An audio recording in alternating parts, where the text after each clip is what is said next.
SBI ग्राहक सेवा केंद्रों पर कौन कौन सी सर्विसेज उपलब्ध हैं, इनके विषय में हम बात करेंगे और इनकी संपूर्ण जानकारी देंगे।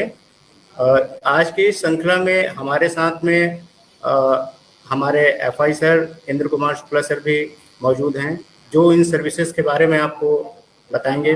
तो इंद्र कुमार शुक्ला सर, आपका हार्दिक स्वागत है आज की श्रृंखला में। तो मैं आपसे रिक्वेस्ट करूंगा सर कि एसबीआई की जो भी सर्विसेज हैं हमारे पास, मैं चाहूंगा कि आप उनके विषय में हमारे सभी बीएलओ भाइयों को बताएं। Indra Kumar Shukla sir, please. नमस्कार भाइयों, मेरे बीएलओ भाइयों, आप सभी को कुछ इन्फॉर्मेशन देनी थी और हमारे द्वारा जो ये फेसबुक लाइव जो चालू हुआ है, इसके लिए पहले तो आप सभी को बधाई हो। और इस मामले में आप सभी को मुझे बताना था कि एसबीआई में क्या क्या परेशानियां हैं, क्या क्या चीज़ें हैं, क्या काम करा जाता है। इसी इन्फॉर्मेशन को पहुंचाने के लिए ये लाइव सेशन रखा गया है, जिसके इस माध्यम से हम आपको एसबीआई के बारे में कुछ पूर्ण जानकारी दे सकें। इस समय हमारे एसबीआई में पीएमजेजेवाई और पीएमएसबीआई दो पे फोकस करा जा रहा है, क्योंकि इस समय जो मई माह चल रहा है, फर्स्ट जून से, क्योंकि उसका पैसा डिडक्ट होगा। तो सबसे पहले मैं बताना चाहूँगा, जो प्रधानमंत्री सुरक्षा बीमा योजना और प्रधानमंत्री ज्योति बीमा, ये योजना जो है भारत सरकार की महत्वाकांक्षी योजना है। इस योजना को इम्प्लीमेंट करने के लिए सारे बैंक लगे, जिसमें एसबीआई सबसे ज्यादा इंपॉर्टेंट रोल निभा रहा है। तो हमारा दायित्व भी यही बनता है कि अधिक से अधिक प्रधानमंत्री सुरक्षा बीमा योजना और प्रधानमंत्री ज्योति बीमा करें, और ये माध्यम आप ही हैं, बिना आपके नहीं होगा। हमारे जितने भी बैंक मित्र हैं, उन्हीं के माध्यम से ही इन सर्विसेज को किया जाता है। पहली बात कि आप सभी को इसको करने के लिए जो कहा गया है, उसके लिए ऑलरेडी गाइडलाइन दी गई है, तभी मैं इसमें बता देता हूँ। आप सभी को फार्म भरने हैं। जितने भी कस्टमर आपके पास आते हैं, कैंप मोड में लगाइए। क्या करिए, सबसे पहले कैंप लगाइए। कैंप मोड में यदि काम करेंगे तो नंबर ऑफ फार्म ज्यादा कलेक्ट होंगे। तो फार्म इसको कलेक्ट करिए, भरिए। भरने के बाद इसमें एक एक्नॉलेजमेंट आता है, उसको जरूर साइन कराइए।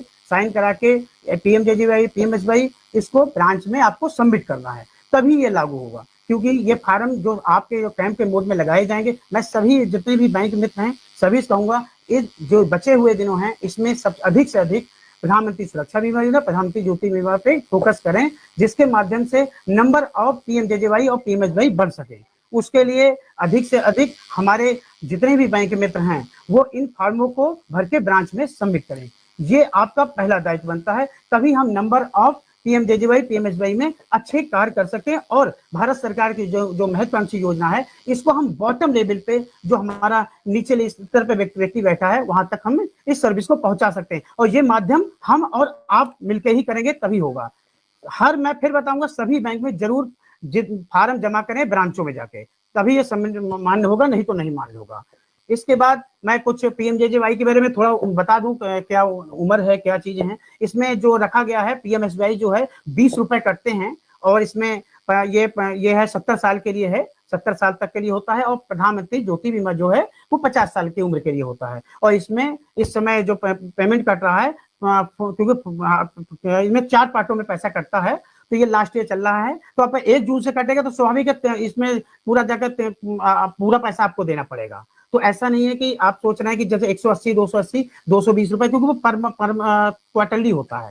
ठीक है, तो इसमें पहली बात, प्रधानमंत्री सुरक्षा बीमा योजना, प्रधानमंत्री ज्योति बीमा को जरूर आप फॉर्म ब्रांच में जमा कर दें। और इसके बाद ये तो आप फॉर्म जमा करेंगे। इसके बाद कुछ बातें और बताना चाहता हूं, क्योंकि यही इससे रिलेटेड है हमारे अकाउंट ओपनिंग।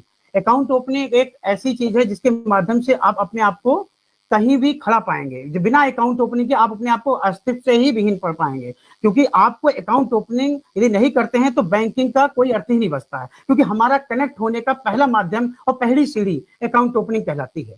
अकाउंट ओपनिंग के माध्यम से ही हम सफल होते हैं। तो सबसे पहले हमारे जितने भी बैंक मित्र हैं, उन सभी से कहूंगा, जरूर से जरूर कैंप मोड में काम करिए, क्योंकि अकाउंट ओपनिंग आपके नहीं होंगे तो आप कभी सफल नहीं हो सकते। तो सबसे पहले आप लोग अकाउंट ओपनिंग पे फोकस करिए। अकाउंट ओपनिंग करते हुए नंबर ऑफ अकाउंट अब बढ़ेंगे, तभी आपके, चाहे पीएमजेजेवाई हो, पीएमएसवाई हो, चाहे ट्रांजेक्शन हो, चाहे लोनिंग काम हो, ओपन करेंगे, क्योंकि यहाँ पे आपकी प्रगति बहुत जरूरी है। मैं सभी बैंक मित्रों से कहूंगा कि अपने आप को थोड़ा चेंज करें। कस्टमर कभी भी, अब ये ऐसा दौर नहीं आया कि कस्टमर आपके पास जाएगा, आपको कस्टमर के पास जाना पड़ेगा। अपना जो रास्ता है उसको चेंज करना पड़ेगा। पहला रास्ता दूसरा था, पहले जरूरत थी, आज की डेट में उनको नहीं, आपको जाना पड़ेगा, आपको जरूरत है उनकी, आपको वहां पहुंचना पड़ेगा और कैंप मोड में काम करना पड़ेगा। तभी ये जो लक्ष्य हमारे हैं, ये आपके लक्ष्य स्वाभाविक है, क्योंकि गांव लेवल पे हर व्यक्ति का, जो भारत सरकार की महत्वाकांक्षी योजना भी है, भारत सरकार चाहती भी है कि हर व्यक्ति का, हर एक व्यक्ति का अकाउंट ओपन होना चाहिए, और इसका माध्यम सिर्फ आप हैं। लेकिन जब तक आप कैंप बोर्ड में काम नहीं करेंगे तो कभी सफल नहीं होंगे। ये एसबीआई के बैंक मित्रों को खास तौर से कहा जा रहा है, क्योंकि सबसे ज्यादा अकाउंट ओपनिंग में गिरावट वहीं पे आई है। मैं सभी बैंक मित्रों को कहूंगा, अकाउंट ओपनिंग में फोकस करें और कैंप बोर्ड में गांव में जा जाके करें, अपने सेंटर पर नहीं। सेंटर बैठने के लिए सिर्फ ट्रांजेक्शन पे फोकस करें, और ट्रांजेक्शन को, ये नंबर ऑफ ट्रांजेक्शन भी बढ़ाने हैं तो सबसे पहले आप जाइए और गांव-गांव में ट्रांजैक्शन भी बढ़ाइए, क्योंकि वहां कैंप बोर्ड हफ्ते भर में एक कैंप जरूर लगाइए, जिससे आप सभी के नंबर ऑफ ट्रांजैक्शन बढ़ेंगे, अकाउंट ओपनिंग, लोन की लीड भी मिलेगी, रिकवरी भी होगी। मतलब बैंक का पूर्ण रूप से सहयोग करेंगे और बैंक सफलता की ओर जाएगा, और जिसका माध्यम आप हैं। दूसरी चीज, अभी तो हमने अकाउंट ओपनिंग बता दिया, और पीएमजेजेवाई पीएमएसवाई जो इससे रिलेटेड चीज है जो बताया गया है। इसके बाद हमारे जो बैंक मित्र हैं उन सभी को मैं बताना चाहता हूं, क्योंकि उनमें सबसे ज्यादा कमी ये है कि अपने सेंटर को मॉडिफाई नहीं करते, सेंटर को सही रूप से नहीं रखते। तो सेंटर को आपके सर्विसेज हैं उसको सही रूप से प्रदान करने के लिए कुछ चीजें रिक्वायरमेंट होती हैं, वो आपको करनी होती हैं। जब एक सेंटर मिलता है, जब सेंटर आपको मिल जाता है, उसके बाद आपको क्या क्या करना होता है, ये बहुत जरूरी है। पहली चीज, आपको एग्रीमेंट सबसे ज्यादा जरूरी है किसी भी, क्योंकि उसमें ऑडिट होता है तो आपके पास एग्रीमेंट होना चाहिए, वो होना चाहिए, पुलिस वेरिफिकेशन होना चाहिए, IIBF होना चाहिए। हमारे बैंक मित्र पोर्टल पे ऑलरेडी आप लोग रहते ही अपडेट है, नहीं है जो, तो उसको ऑलरेडी उसमें पुलिस वेरिफिकेशन IIBF अपलोड करना पड़ता है। लेकिन आप सभी का दायित्व ये बनता है कि आप जाके सबसे पहले एग्रीमेंट करें, एग्रीमेंट के पुलिस वेरिफिकेशन, IIBF, इसके बाद आप सभी पे माइक्रो ATM होना चाहिए। जब सेंटर की बात बता रहा हूँ, माइक्रो ATM होना चाहिए, पासबुक प्रिंटर होना चाहिए, और आपके पास बैनर जितने हैं, डू डोंट हो या चार्ट लिस्ट हो, आपके पास ये सारी चीजें होनी चाहिए। थर्मल प्रिंटर सबसे ज्यादा इंपॉर्टेंट चीज है, थर्मल प्रिंटर। आप कस्टमर को, यदि आप अपनी रसीद सर्विस पहुंचाना चाहते हैं, यदि आप किसी दिक्कत से बचना चाहते हैं, तो सबसे पहले आपके पास थर्मल प्रिंटर होना चाहिए। उसके माध्यम से ही आप किसी कस्टमर का विश्वास जीत सकते हैं, क्योंकि आप उसको रसीद देंगे तो उसका भी विश्वास होगा कि आपने, हाँ, हमको रसीद दी, हमारा पैसा इतना जमा हुआ, हमारा निकला। तो पहली चीज है, थर्मल प्रिंटर अत्यंत आवश्यक है। पासबुक प्रिंटर का बेनिफिट ये है कि पासबुक प्रिंटर से आप सभी प्रिंटर जरूर ले लें, क्योंकि पासबुक प्रिंटर से आपको बेनिफिट ये है कि 610 रुपए अलग से भी मिलता है, और आपको 5 रुपए पर प्रिंटर मिलता है। तो देखा जाए कि एक ऐसी चीज है जिससे आपकी इनकम को बढ़ाया जा सकता है, आपकी इनकम में भी ग्रोथ होगा। हर एक बैंक मित्र की इनकम जो है मिनिमम 20,000 तक होनी चाहिए, क्योंकि अब 10,000 और 5,000 नहीं, 20,000 पे लेके चलेंगे, क्योंकि घर की आवश्यकताएं बढ़ गई हैं। हर जो हमारा बैंक मित्र है वो अपने लिए इस प्रकार काम करे कि जिसका बेनिफिट स्वाभाविक है उसका भी हो, सरकार का भी हो और कंपनी का भी हो। इन तीनों चीजों पे ही काम करना पड़ेगा, तभी वो सफलता की ओर जाएगा। कस्टमर तभी उससे कनेक्ट होगा जब कस्टमर से कनेक्ट होगा। कस्टमर से कनेक्ट होने के लिए उसके बॉटम लेवल पे उसको मेहनत करनी पड़ेगी। मैं जितने बैंक मित्र हैं सभी से कहूंगा, कुछ अलग करिए, अलग करेंगे तब दिखाई देंगे, सिस्टम में अलग नहीं करेंगे कभी नहीं दिखाई देंगे। ऐसा नहीं है कि जो जैसा चलता आ रहा है वैसे ही करेंगे। सेंटर जब ऑडिट होता है तो आपके यहाँ सबसे ज्यादा कमी आता है। हमारे यहाँ UV लैंप जो है वो हर बैंक मित्र के पास होना चाहिए। यदि आपके पास UV लैंप भी नहीं, उसे नोट चेक करने वाली मशीन, मान लो आपका कोई 500 का नोट नकली निकल गया तो हमारे बैंक मित्र का लॉस होता है। हम नहीं चाहते किसी बैंक मित्र का कोई लॉस हो। आप जरूर से जरूर एक UV लैंप लगवाइए। इसके बाद आप सभी जो आप डू डोंट लगा ही रहे हैं, इसके बाद जितने भी बैनर हैं वो सारे कंप्लीट ऑलरेडी मैं CSC क्लाउड उस पर पड़ा हुआ है, SBI क्लाउड पे, उस पर जाकर डाउनलोड भी कर सकते हैं और जाके उसको हमने ऑलरेडी शेयर भी किया है। ये सब करिए, आपने अपने सेंटर पे लगाइए। यदि सेंटर पे नहीं लगाते तो आपकी ये समझ लिया जाएगा आप अपनी जिम्मेदारी से भाग रहे हैं। रजिस्टर सभी कंप्लीट होना चाहिए, चाहे ट्रांजैक्शन रजिस्टर हो, चाहे ट्रांजैक्शन डिपॉजिट हो, विड्रॉल हो, या आपका कंप्लेंट। देखा है मैंने बहुत जगह कंप्लेंट रजिस्टर नहीं है। इसका कंप्लेंट रजिस्टर सबसे ज्यादा इंपॉर्टेंट है। कंप्लेंट रजिस्टर आपके पास होना चाहिए। आपके पास PMJJY PMSY का APY का भी रजिस्टर होना चाहिए। अब APY के बारे में बताना चाहता हूं, क्योंकि आपको लिए ये रजिस्टर के बारे में तो बता ही दिया, ऑलरेडी इन्फॉर्मेशन दी गई है। और मैं फिर बता देता हूँ, रजिस्टर तो मैं फिर बताऊंगा जरूर कंप्लीट, और कस्टमर के एक कस्टमर के सिग्नेचर होने चाहिए, क्योंकि कुछ बैंक में मैंने देखा है कि सिग्नेचर यदि नहीं करवाते हैं तो जवाबदेही उन्हीं की बनेगी। तो सबसे पहले आप सिग्नेचर जो सिग्नेचर कस्टमर के जरूर कराइए रजिस्टर पे। हमारे जितने भी रजिस्टर हों, चाहे विजिट रजिस्टर हो, चाहे कंप्लेंट रजिस्टर हो, चाहे ट्रांजेक्शन रजिस्टर हो, ये कंप्लीट एक साफ सुथरी अवस्था में होनी चाहिए, तभी आप सफलता की ओर जाएंगे। दूसरी चीज, आप जब काम करते हैं तो अपने आप को ऐसा महसूस करिए कि आप उससे कनेक्ट हो रहे हैं, क्योंकि आपको दायित्व बनता है कि आपके पास वहां पे इस समय बहुत ज्यादा गर्मी, आप जानते हो गर्मी का मौसम है, बहुत ज्यादा गर्मी है, तो इस समय आपके लिए सबसे ज्यादा इंपॉर्टेंट है पानी का एक घड़ा रखना या बाल्टी रखना, क्योंकि पानी आपको पिलाना ही होगा, क्योंकि वो कस्टमर आपके पास आया है तो आपका दायित्व बनता है। सबसे हमारा मानवता के लिए भी दायित्व बनता है। तो हमारे बैंक मित्र को मैं यही सलाह दूंगा कि कुछ चीजें उसे फोकस करनी होंगी। इसके बाद एपीवाई पे फोकस करना चाहते हैं हम। एपीवाई एक ऐसी योजना है जिसके माध्यम से आपका पेंशन बन जाता है। पेंशन लेने के लिए आपको अटल पेंशन योजना हर कस्टमर की जो एलिजिबल होते हैं 18 साल से ऊपर, उनकी करानी होती है। आपको मालूम है कि एपीवाई में कराने के लिए आपको थोड़ा सा अवेयरनेस भी फैलाना जरूरी है। आप सभी सबसे पहले जब आप कैंप लगाएं, याद रखना कैंप सबसे ज्यादा इंपॉर्टेंट, कैंप लगाएं, वहां पे एपीवाई का जरूर इंफॉर्मेशन दें, क्योंकि पेंशन एक ऐसी चीज है जब आदमी ओल्ड हो जाता है, बूढ़ा हो जाता है, तब सबसे ज्यादा दिक्कत उसी को होती है। तो उस व्यक्ति के लिए पेंशन बताना जरूरी, पेंशन का महत्व क्या है। 8.5% ब्याज आपको कहीं नहीं मिलेगा, आप सेविंग अकाउंट पे भी लगाएंगे 8.5% ब्याज नहीं मिलेगा, इतना बढ़िया ब्याज मिल रहा है, उस सर्विस को चलाइए। अटल पेंशन योजना सबसे ज्यादा इंपॉर्टेंट है, उसके लिए आपको इसको एक मुहिम चलानी होगी। मुहिम के तहत अपने क्षेत्र को एपीवाई से मुक्त कराना हो, एपीवाई कराना ही कराना होगा। इसके लिए सबसे ज्यादा इंफॉर्मेशन आपको बॉटम लेवल पे देना जरूरी है। हमने ऑलरेडी आप सभी को एक एक चीज बता रखी है। मैं फिर कहूंगा, अटल पेंशन योजना तभी होगी जब आप कैंप मोड में काम करेंगे, समझाते हुए काम करेंगे। किसी चीज को समझाने के लिए आपको वहां जाना होगा, जब जाएंगे तब आप उसको समझ पाएंगे, क्योंकि उसकी फीलिंग समझेंगे तब आप समझ पाएंगे काम क्या होता है। आपको अटल पेंशन योजना सबसे ज्यादा इंपॉर्टेंट है। प्रधानमंत्री ज्योति बीमा, प्रधानमंत्री सुरक्षा और अटल पेंशन, ये 3 सर्विस हमारे लिए सबसे ज्यादा महत्वपूर्ण है। मैं सभी बैंक मित्रों से कहूंगा, इस पे सबसे पहले सुबह उठें तो आप इस पे फोकस करें, पहली चीज। और एक चीज और बता देता हूं, क्योंकि बहुत से बैंक मित्र हमारे जो सिस्टम जो 8 बजे से खुलने का है, 8 बजे से नहीं खोलते। तो 8 बजे से पहले तो आप लोग को मैं सभी को बताना चाहता हूं कि 8 बजे से सिस्टम ओपन करिए। ओपनिंग ऑफ डे कहते हैं इसको, और एंडिंग ऑफ डे तो आप 8 बजे, रात को भी 9 बजे भी कर सकते हैं, 9 बजे तक कर सकते हैं। तो opening of day, end of day, ये 2 शब्द याद रखिए। यदि आप अपने ये चीज भूल गए तो कभी सफल नहीं होगा। आप अपने क्यारे को याद रखिए।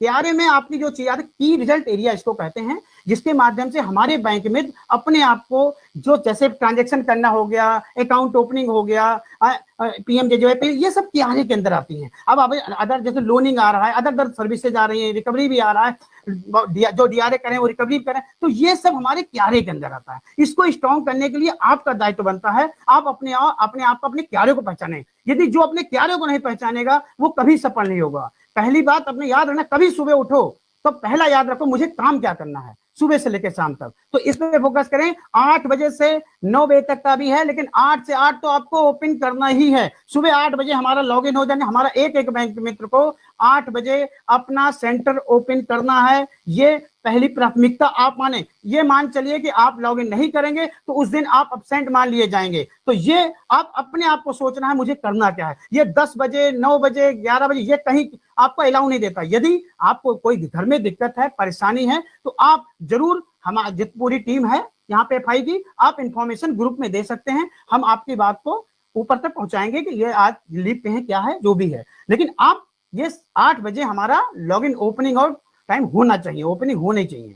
तो दूसरी बात, हमारे और बैंक मित्रों को जो मैं बताना चाहता हूं कि हमारे एसबीआई जो एक ऐसा प्लेटफॉर्म है जिसके माध्यम से बहुत कुछ हम पा सकते हैं। अभी नोटबंदी आप जानते हैं, 2000 का नोट बंद हुआ है, जिसके आपको मैंने इंफॉर्मेशन भी ग्रुप पे शेयर करी है। हम चाहते हैं कि उस इंफॉर्मेशन को आप सही से पढ़ें। कोई दिक्कत है तो हमसे पूछें, लेकिन जरूर इस पे फोकस करें। एक एक चीज बताई गई है। अब एक चीज आती है माइक्रो एटीएम। हमारे बैंक मित्रों पे माइक्रो एटीएम नहीं है, बहुत से बैंक मित्रों पे है भी, तो कोई दिक्कत है उसके रिजॉल्व करने का काम हमारा है। लेकिन हर एक बैंक मित्र में माइक्रो एटीएम होना अत्यंत आवश्यक है। इसमें चाहे वीजा कार्ड हो, रुपए कार्ड हो, मास्टर कार्ड हो, हैं, और अमेजन कार्ड, ये टोटल कार्ड इसमें लगते हैं। इसके माध्यम से आप तभी पैसा इसका निकाल सकते हैं। तो आपको माइक्रो एटीएम अत्यंत आवश्यक है, क्योंकि कस्टमर एटीएम लेके जाता है तो उसका पैसा निकल सके। ये दायित्व आपका, कस्टमर कभी भी आपके यहाँ से यदि खाली लौटता है, ये आपकी सफलता नहीं विफलता कहलाती है। इसको याद रखना। कभी भी अच्छा काम करने के लिए आपको कुछ अलग करना होता है। जैसे आपने माइक्रो एटीएम लिया, माइक्रो एटीएम वाला व्यक्ति यदि आप यहाँ से खाली जाता है तो सबसे ज्यादा कमजोरी आपके अंदर है, आपने अपने आप को तैयार नहीं करा है। तो मैं सभी बैंक मित्रों से कहूंगा कि माइक्रो एटीएम अत्यंत आवश्यक है आपके जीवन के लिए। दूसरी चीज, पासबुक प्रिंटर भी अत्यंत आवश्यक है। इसी तरीके से अपना थर्मल प्रिंटर, ये अत्यंत आवश्यक है। ये सब आपका एक माध्यम है कस्टमर से कनेक्ट होने का। तभी ऐसा नहीं है, कस्टमर तभी कनेक्ट होगा जब उसको कुछ नया करके दोगे। तो ये सर्विस है आपके पास, इसको सही रूप से समझिए। दूसरी चीज, अब सबक्यू कोड आता है। वो सबक्यू कोड हमारे सभी बैंक मित्रों के पास सबक्यू कोड नहीं है तो बनवा ले। ज्यादातर बैंक मित्रों पे है हमारे, हम जानते हैं, लेकिन जिसका सबक्यू कोड नहीं है वो तुरंत सबक्यू कोड बनाए। सबक्यू कोड अत्यंत आवश्यक है। बिना सबक्यू कोड के आप सफल नहीं हो सकते, अपनी इनकम नहीं बढ़ा सकते। इनकम बढ़ाने के लिए सबसे ज्यादा जरूरी है आपका सबक्यू कोड होना, क्योंकि आपके पास पासबुक प्रिंटर भी होगा तो सबक्यू कोड होगा, तभी पासबुक प्रिंटर भी आपको मिलेगा। आपकी अर्निंग को दुगना करेगा। अर्निंग दुगनी तभी होगी जब आपके पास सबक्यू कोड होगा। तो सबसे पहले सभी मैं बैंक मित्रों से कहूंगा सबक्यू कोड जरूर बनाएं। सबक्यू कोड का कोई बहुत बड़ा वो नहीं है, उसमें IIBF पुलिस वेरिफिकेशन चाहिए होता है और एक एग्रीमेंट होता है वो चाहिए, हाई स्कूल इंटर की मार्कशीट चाहिए होती है, बहुत बड़ा वो नहीं है, और सिविल, इतनी चीजें हमको चाहिए होंगी। सबक्यू कोड के लिए हमको चेक करना पड़ता है, जैसे मेन क्यों होता है भाई सबक्यू कोड भी होता है। तो सबक्यू कोड में ये डॉक्यूमेंट हमको रिक्वायरमेंट है।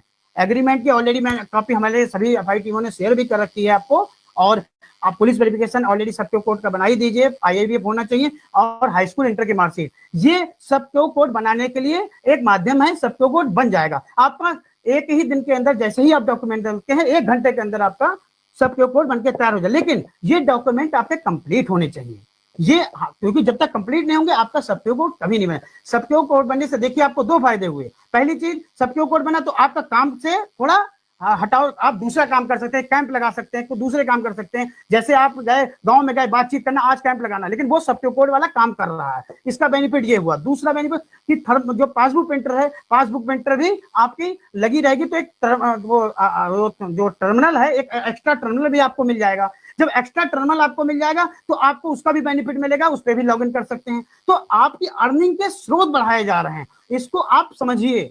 जब तक आप गंभीर नहीं होंगे, करने के लिए कुछ सोचेंगे नहीं, तभी सब आपको कुछ अलग करना होता है और गंभीर बनना पड़ता है। आप सभी पुराने बैंक मित्र हो गए हैं, जो नए बैंक मित्र हैं उन्हें पुराने बैंक मित्रों से सीखने की जरूरत है। मैं सभी बैंक मित्रों को मैंने ग्रुप में हम सभी लोगों ने जोड़ रखा है और पूरी यूपी टीम जुड़ी हुई है।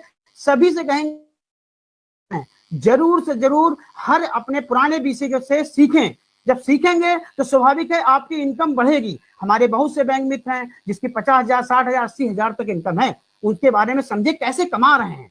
यदि आप नहीं समझेंगे तो कभी सफल नहीं होंगे। ये सब चीजें इसीलिए दी जा रही है, इसीलिए फेसबुक लाइव पे आ गया कि आप तक वो बात पहुंचाई जा सके। सेंटर सबसे ज्यादा इंपॉर्टेंट, आपको मॉडल सेंटर होना चाहिए। ये आपका घर है, परिवार है, ये आप समझ लीजिए सब कुछ आपकी रोजी रोटी है, आपका परिवार इसी से चलता है। तो आपको, आप सभी को इस पे फोकस करना होगा। मैं कुछ कहना चाहेंगे तो मैं अपनी बात को विराम दूंगा, और अभी रवि जी कुछ कहना चाहें तो ऐड करना चाहें तो रवि जी अभी आपको ऐड करेंगे। सर बहुत बहुत धन्यवाद, आपने अपना समय दिया और आज के संस्करण में SBI के सर्विसेज के बारे में आपने हमारे सभी VLE भाइयों को बताया।